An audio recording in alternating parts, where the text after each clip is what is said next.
Di video kali ini kita mau bahas beberapa hal yang perlu kamu persiapkan untuk membangun toko online yang sukses. Jadi silahkan simak videonya sampai habis. Jangan di skip-skip, karena kamu gak mau kan kalau buat toko online tapi akhirnya sepi pembeli. Padahal sudah upload banyak produk dan promosi sana-sini. Jadinya rugi waktu dan tenaga, bahkan uang. Kenapa buat toko online atau bisnis online? Karena di zaman sekarang, kalau kamu gak bisa mengikuti perkembangan teknologi yang ada, kamu akan kalah di persaingan. Semua bisnis sudah mulai go online. Apalagi di masa pandemi seperti sekarang, yang gak online pasti bakal ketinggalan.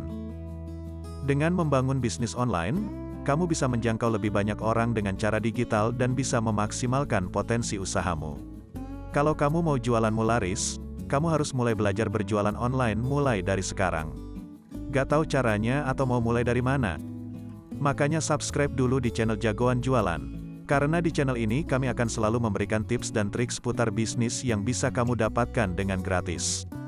Dan kalau kamu praktekin, pastinya bakal buat jualanmu laris manis. Udah gratis, dan bermanfaat buat usaha dan bisnis kamu juga. Jadi, kenapa enggak? Selamat datang di Jagoan Jualan Online. Jualan laris, saingan meringis. Udah klik tombol subscribe dan nyalakan notifikasinya? Terima kasih. Sekarang kita mulai aja bahas, hal apa aja yang perlu kamu persiapkan sebelum berjualan. Hal yang pertama, tentukan marketnya dulu, baru produknya. Kebanyakan orang selalu berpikir kalau mau jualan, kita harus temukan dulu produk apa yang mau dijual. Terus, mau dijual kemana? Itu malah dipikir belakangan. Makanya gak heran kalau akhirnya jualannya sepi. Apa kamu juga punya pikiran kayak gitu? Nah, coba sekarang kita balik, kalau di awal kita udah pikirkan mau jual ke siapa baru jual apa, gimana? Kita udah harus menemukan kumpulan orang yang sekiranya berminat beli barang atau jasa yang kita jual nantinya. Dengan begitu tingkat kemungkinan jualan kita laris pasti lebih besar. Kalau pertama-tama yang kamu pikirkan malah produknya dulu, dijamin kamu akan bingung waktu jualan. Dalam menentukan market, setiap orang bisa beda-beda. Bisa tergantung lingkungan, minat atau hobi. Dan yang penting, skill, kemampuan si penjual itu sendiri. Makanya, saya salut dengan kamu yang sekarang lagi nonton video ini. Ini berarti kamu mau terus belajar untuk meningkatkan skill dan kemampuan kamu. Terus gimana caranya biar bisa menemukan market dan ide produk atau jasa yang mau dijual? Saya sudah buatkan videonya. Kamu bisa klik di pojok kanan atas video ini. Di situ saya jelaskan gimana cara mudah untuk menemukan ide usaha kamu. Tapi itu nanti aja, sekarang kita lanjut dulu ke hal yang kedua.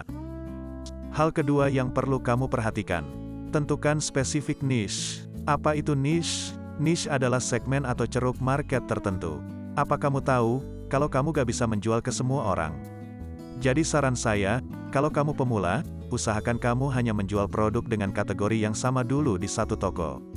Kenapa? Karena untuk toko baru, kamu pasti belum punya nama besar, belum dikenal dan dipercaya, dan belum punya testimoni atau ulasan untuk meyakinkan calon pembeli yang berkunjung ke tokomu. Jadi untuk toko yang baru, fokusnya ialah, gimana caranya biar tokomu diingat saat orang mau cari barang jenis tertentu. Misalnya nih, di toko baru kamu jualan kaos sepak bola, tapi kamu juga jualan cairan pembersih kerak dan kipas angin. Orang akan susah mengingat toko kamu kalau kamu jual berbagai macam produk yang gak berhubungan satu sama lain. Beda cerita kalau kamu sudah menentukan spesifik niche-nya. Contoh spesifik niche, kaos sepak bola khusus penggemar klub Liverpool. Nah, kaos itu kategori produknya yaitu fashion. Sepak bola itu niche-nya, ceruk market yang besar. Sedangkan khusus penggemar klub Liverpool itu spesifik niche-nya. Dengan menentukan spesifik niche, orang akan lebih cepat mengingat tokomu. Seperti contoh kaos bola khusus penggemar Liverpool tadi. Orang akan mengingat dan akhirnya datang ke tokomu kalau mereka mau cari kaos Liverpool. Keuntungan lainnya, kamu akan lebih mudah promosi atau mengiklankan produkmu karena kamu sudah tahu dengan jelas, siapa yang nantinya akan beli produkmu. Kalau spesifik niche udah menghasilkan, selanjutnya kamu bisa melebarkan sayap ke spesifik niche lainnya yang tentunya masih relevan. Dari jualan kaos Liverpool aja, kamu bisa tambahkan kaos klub sepak bola lain, seperti Real Madrid, Inter Milan dan lain-lain. Kalau dikembangkan lagi, kamu bisa jual segala perlengkapan sepak bola. Mau dikembangkan lagi, jadikan tokomu toko peralatan bermacam-macam perlengkapan olahraga. Jadi jangan takut menentukan spesifik niche dengan alasan marketnya terlalu kecil. Karena dari spesifik niche, kamu tetap bisa mengembangkan usahamu untuk menjangkau market yang lebih besar nantinya. Yang penting kamu sudah punya kualitas, nama yang dikenal, dan dipercaya dulu. Hal yang ketiga, pengetahuan produk. Kalau kamu udah menentukan market dan produk atau jasa yang mau kamu jual, selanjutnya kamu harus pelajari produk atau jasa itu sedetail-detailnya. Ini yang sering dianggap sepele sama beberapa penjual pemula. Di pikirannya pingin jualan laris dengan cepat, dan cuma cari untung aja. Memang benar, kalau jualan kita harus fokus mendapatkan keuntungan. Tapi ternyata keuntungan malah susah didapat kalau terlalu mengejar dan menganggap remeh aspek-aspek lainnya. Salah satunya adalah pengetahuan produk, atau yang biasa disebut product knowledge. Menurut saya, lebih baik persiapan sedikit lebih lama, tapi nanti hasilnya memuaskan. Nah, sebagai penjual profesional, kamu tentu harus paham luar dalam dengan produk yang kamu jual. Bukan cuma keunggulan atau apa yang bisa didapat dari produkmu, tapi lebih dari itu, kamu juga harus tahu apa kekurangan atau apa yang gak bisa dilakukan produkmu. Bayangkan kamu lagi belanja ke suatu tempat, terus kamu tertarik sama salah satu produk di sana. Kamu tanya ke penjualnya tentang detail produk itu, tapi si penjual ternyata susah menjelaskan dan berbelit-belit, atau malah gak bisa jawab.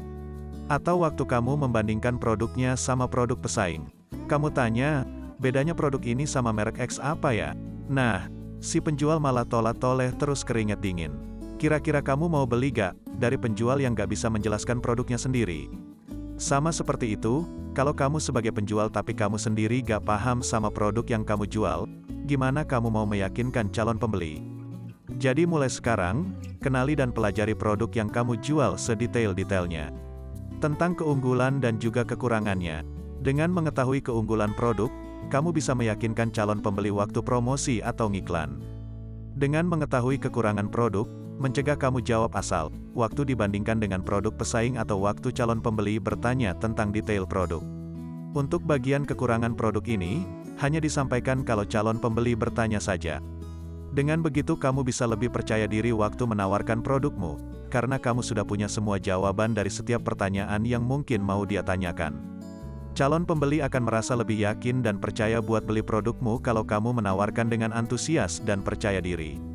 Tancapkan pikiran di calon pembeli kalau kamu ahli di bidangmu, walau sebenarnya kamu bukan ahlinya. Tapi perlu diingat, kalau semakin lama, semakin paham dan semakin mendalami bisnis dan usahamu, kamu pun bisa jadi ahli yang sebenarnya. Nah, itu tadi 3 hal penting yang perlu kamu persiapkan sebelum berjualan. Terima kasih sudah nonton video ini, semoga bermanfaat. Jangan lupa subscribe channel Jagoan Jualan, dan nyalakan notifikasinya, biar kamu selalu dapat tips dan trik praktis seputar bisnis yang pastinya gratis. Saya doakan usaha apapun yang kamu lakukan selalu diberi kemudahan dan rejeki yang berlimpah. Sampai ketemu di video selanjutnya.